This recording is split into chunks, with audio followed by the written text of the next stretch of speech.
Hello students, today we will discuss the story of a class 10,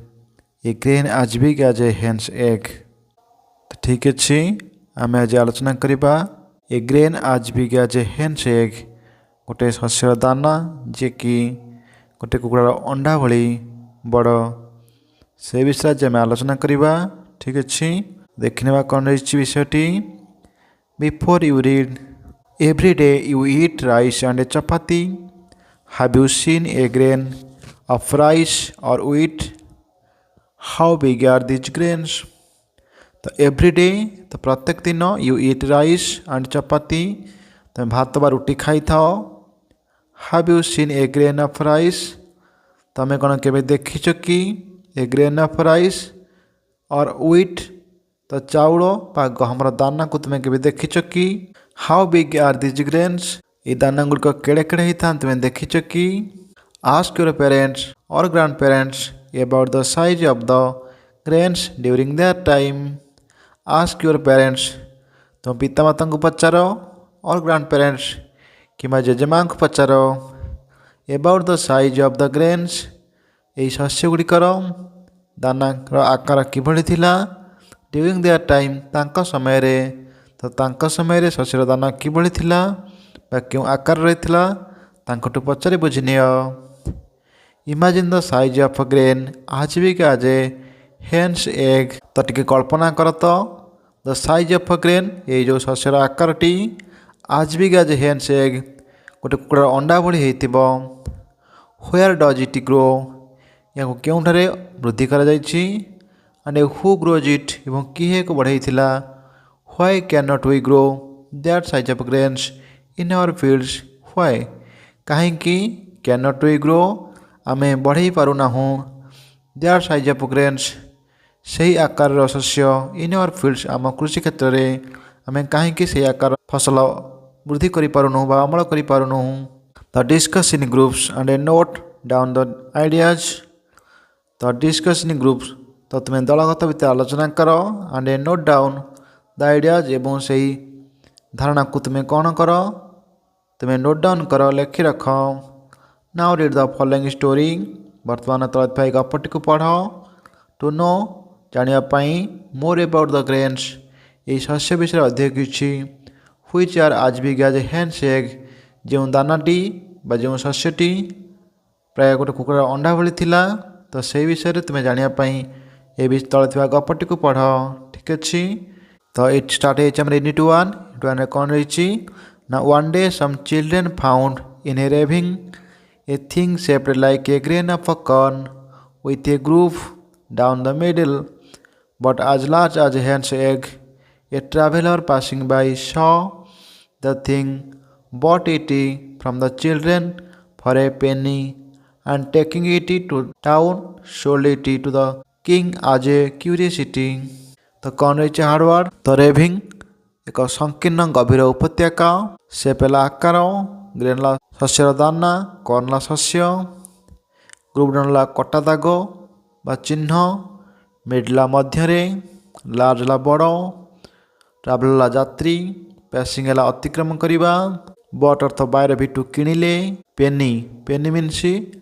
जो England मुद्रा अच्छी pound तो pound जोटा 100 भाग 1 भाग टाउन सहर सलत बिक्री कले किला कौतूहल ठीक अच्छे देखी ना one day some children found in a ravine a thing shaped like a grain of a corn तो गोटे दिने किछि पिला गोटे संकीर्ण गभीर उपत्यका पाइले ए thing shaped like a grain of a corn से जो जिनटा पाइले से जिन आकार केमी थिला ना गोटे शस्यर दाना भली थिला गोटे शस्यर दाना भली एक जिनटे गोटे गभीर उपत्यकार किछि पिला माने पाइले with A group down the middle with A group down the middle ता मझी भाग एक कटा दाग चिन्ह थिला बा कटा भली एक चिन्ह थिला बट आज लार्ज आज हेन्स एग किंतु शस्यटी पूरा कुकुड़ा अंडा भली बड़ थिला तो पिला माने सेई एक गभीर संकीर्ण उपत्यकारु शस्यर दाना भली जिनटे पाइले एवं जार मझभाग को एक कटा भली दाग रही बट आज लार्ज आज हेन्स एग जोटा कि कुकुड़ार अंडा भली बड़ थिला a traveller passing by saw the thing ये गोटे यात्री जे कि पासिंग बाय एवं से बार अतिक्रम करुले सॉ द थिंग से जिनटी को देखिले बट इट बायर भी टू बट तो यह किणीदे फ्रम द चिल्ड्रेन पिलामानंठारु एई शस्यर दानाटी को से किणीनेले फॉर ए पेनी मात्र एक पेनी देकरी अर्थात इंग्लैंड पाउंडर एक पाउंडर 100 भाग एक भाग जहाँ आम एक पैसा कहीपर से भाई एक पेनी देकी कौन कले ना शस्यटी को किणीदे and taking it to town एवं ताको सहर को नहीं गले सोल्ड इट या बिक्री करने टू द किंग राजा पाखक आज ए क्यूरियोसिटी एक कौतूहलवशत बा खुशी रे यहाँ गोटे जिनस कौन गोटे पाई भाई खुशी हुई तो से कौन कले राजा पाख अति कौतूहल मनरे से शस्यटी को बिक्री करने नहीं गले। तो देखि नेक्स्ट पैराग्राफ कौन रही the king call together his wise man and told them to find out what the thing was the wise man pondered and they could not make a head or tail of it till one day when the thing was lying on a windowsill a hen flew in and pecked at it till she made a hole in it and then everyone saw that it was a grain of corn. The wise men went to the king and said, it is a grain of corn. तो हर बार कौन रही देखी ना together मिलमिशी wise man ला ज्ञानी लोक find out अर्थ खोजी पाइबा ponder अर्थ गभीर भाव चिंता करवा हे टू टेलर मीनसी आमूल चूल अर्थ ए प्रांतर से प्रांत लाइंग अर्थ पड़ रहा विंडो सीट तो झरका बंध पाखे फ्ल्यू उड़ा पेक अर्थ खुंपा देख कौन रही पैराग्राफटी the king call together his wise man तो राजा तांको से जिनसटी को नेले से जो जात्री ठारू एवं the king call together his wise man तो तांकर समस्त ज्ञानी गुणी लोक मानू से एकत्र डाकिले एंड टोल्ड देम एवं तांको कहिले कि to find out what the thing was ये जिनसटी कौन अच्छी बोली खोजी पाओ बा मत उत्तर दिए बोली कहले द वाइज मैन pondered तो से ज्ञानी लोक मैंने गभीर भाव चिंता कले चिंता कले and could not make head और टेल हेले किछि हेले तार विषय रे चिंता करी कौनसी सिद्धांत रे उपनीत हो पारे ना तार हेड टू टेल आमूल चूल भलसे नजर कले किंतु हेले मध्य किछि पाइले नाही टिल वन डे गोटे दिन पर्यंत तो गोटे दिन पर्यंत निरेखी चाहिए विषय आलोचना कले गभीर भाव चिंता कले हेले कौनसी निष्कर्ष मैंने पहुँची पारे ना तो when the thing was lying on a window sill जितेबाला से जिनसटी से शस्यर दाना भाई देखा जिनसटी को जो झरकार बंद पाखे तले थुआ होता पड़ रही a hen flew in and pecked at it गोटे कुकुड़ा सेपटे उड़ीगला और पूरा खुंपार लगिला till she made a hole in it पूरा एति गोटे गात खोलिया पर्यंत खुंपा लगिला देन एवरीवन स तापर प्रत्येक जन देखिपारे जे it was a grain of corn यह गोटे शस्यर दाना बोली तो wise man went to the king and said तो ज्ञानी लोक मैंने राजा पाखु गले और कहले it is a grain of corn यह गोटे शस्यर एक दाना बोली तो ज्ञानी लोक मैंने राजा को जनइले ठीक अच्छे जिते कुकुड़ाटी से विंडो सीट पाखे थुआ होता से दानाटी को खुंपीदेला और खुंपा द्वारा एथेर गोटे गर्त सृष्टि है और तापर ज्ञानी लोक मैंने जाना पाइले जे ये हूँ कौन ना एक शस्यर दाना बोली और जाकि राजा को जनईदेले। तो देखा कौन रही नेक्स्ट पैराग्राफटी at this the king was much surprised and he ordered the learned man to find out when and where such corn had grown the learned man pondered again and searched in their books but could find nothing about it so they returned to the king and said we can give you no answer there is nothing about in our books you will have to ask the pigeons. Perhaps some of them may have heard from their fathers when and where grain grew to such a size. Surprise तो आश्चर्यचकित हो और अर्थ आदेश देवा lawn में अर्थ से शिक्षित लोक ज्ञानी लोक पुनर अर्थ जाच गभीर चिंता करवा सचेत खोजा बुक्स लाइट बहवा पोथी रिटर्न तो फेरवा पिजेंट कृषक परहाप्स बोध हुए साइजला आकार बा आकृति ठीक अच्छे देखि नवा eight this the king was much surprised तो यहाँ पर राजा खूब आश्चर्यचकित हो गले कि ऑर्डर द लॉन्डमैन तो से तांकर ज्ञानी लोक मानक आदेश देले टू फाइंड आउट या खोजी पाइबापी जे when and where such corn had grown तो व्हेन केतेबेले एंड व्हेयर केउंठारे तो केबे एवं केउंठारे एही भली एक शस्य को उत्पादन करा जाउथिला बोली तांको आदेश देले। तो से ज्ञान लोक मानकू आदेश देले कि तो मते यही उत्तर दियो, उत्तर खोजी बाहर कर जे केबे एवं केउंठारे एही शस्य को उत्पादन करा जाउथिला।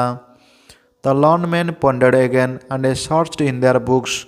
तो से ज्ञानी लोक माने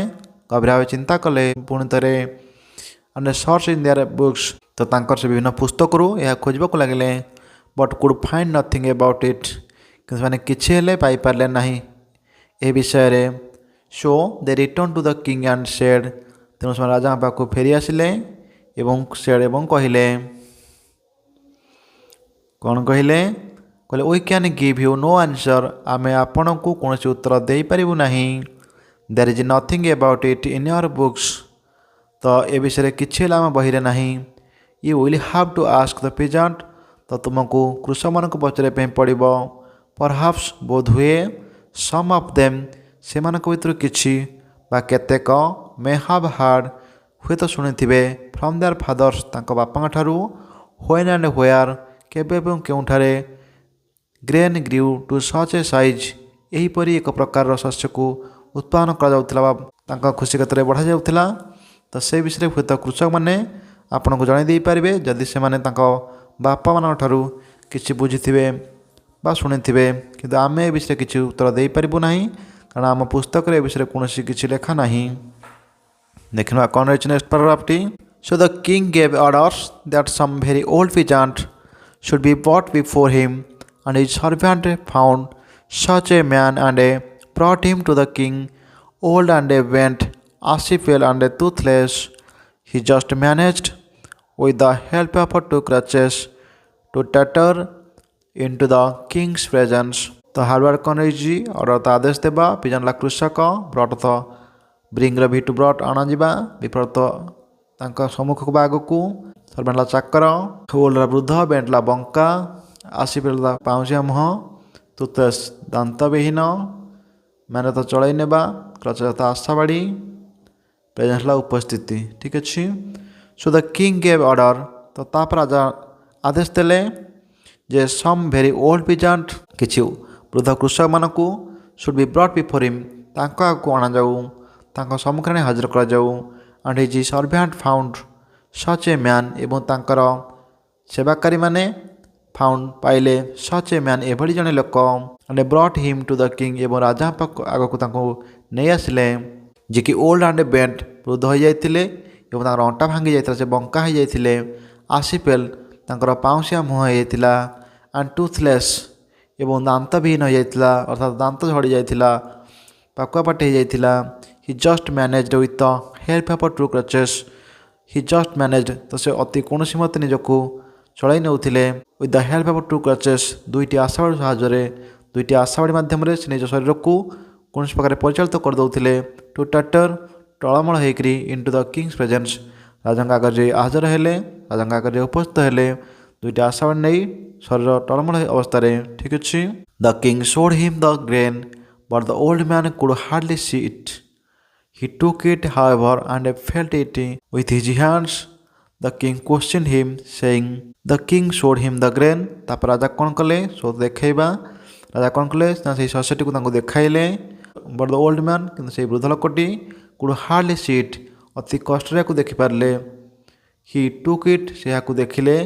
हाउएवर एपरिकी and felt it with his hands निज हाथ में अनुभव कले। The king questioned him saying. तो से वृद्ध कौन कले ना जो राजा से शस्य देखाइले एवं से वृद्ध जनक अति कष्ट देखिले एवं हाथ में निजे अनुभव कले एवं तापर किसी प्रश्न पचारे। तो राजा कौन पचारे राजा पचारे कि can you tell us old man where such grain as this grew have you ever bought such corn or sown such in your fields. Can you tell us. तो आपण कौन आमको कहींपारे कि हे वृद्ध लोक आपण आमको कहींपारे where such grain as this grew क्योंठारे एभली शस्य को वृद्धि करा जाउथिला। Have you ever bought such corn आपण कौन केबे एभली शस्य किनिछंती कि और sown such in your fields किंबा आपण कृषि क्षेत्र में कौन एभली केबे बुणिछंती कि एभଳି मंजी बुणी कि ना केबे किणी कि? The old man was so deep that he could hardly here what the king said and only understood with great difficulty. The old man was so deep, तो से वृद्ध जनक अति बधिर थिले, जेमिति कि ही कुड हार्डली हियर, अति कष्ट से किसी शुणी पारुथिले। व्हाट द किंग सेड, जहाँ किसी कहले से अति कष्ट शुणी पारुथिले, कारण से पूरापूरी बधिर हो जाइथिले। And only understood with great difficulty, तो केवल अत्यंत कष्ट, ग्रेट डिफिकल्टी मीन से अत्यंत कष्ट से किसी बुझीपारे। अंडरस्टूड मीन से बुझीपर, ठीक अच्छे। तो से भल से शुणी पार नथिले, तो ठीक अच्छे, से अति कष्ट राजा कथा को किछ मात्रे बुझिले। No he answered at last, I never sowed nor reaped any like it in my fields, nor did I ever buy any such. When we bought corn, the grain were always as small as they are now. But you might ask my father, he may have heard where such grain grew. अर्थ उत्तर देवा, रिपत अमल करवा, सोर्थ बुणवा, फिर तो कृषि क्षेत्र, always सदा सर्वदा। No he answered at last, से ना बोली से उत्तर देले। I never sowed nor reaped, मु केबे हेले बुणी नाही किंबा काटी नाही, any like it in my field, मो कृषि क्षेत्र एभली शस्य मु केबे हेले काटी नाही बा केबे हेले बुणी नाही। Nor did I ever buy any सच, एवं आउ कौन ना मु केबे मध्य एभली शस्य कोठु किणी नाही मध्य। व्हेन वी बट कॉर्न, जेतବେଳେ आमे कि शस्य किणु, the grain we are always as small as they are now, से शस्यर दाना गुड़ाक से जमी छोट थिला जेमिति कि दे आर नाउ, अर्थात आज भली, तो वर्तमान शस्य भली से दाना गुड़ाक छोट थिला जेतବେଳେ आमे किणुथिलु। But you might ask my father, कि तुम हुए तो मो बापा को पचारि पार, he may have heard where such grain grew, he may have heard, से हुए तो शुणी थे व्हेयर क्योंठारे कि सच ग्रेन ग्रू, एभली फसल क्योंठारे वृद्धि कराउथिला, हुए तो सी जानी थे। तो ठीक अच्छे,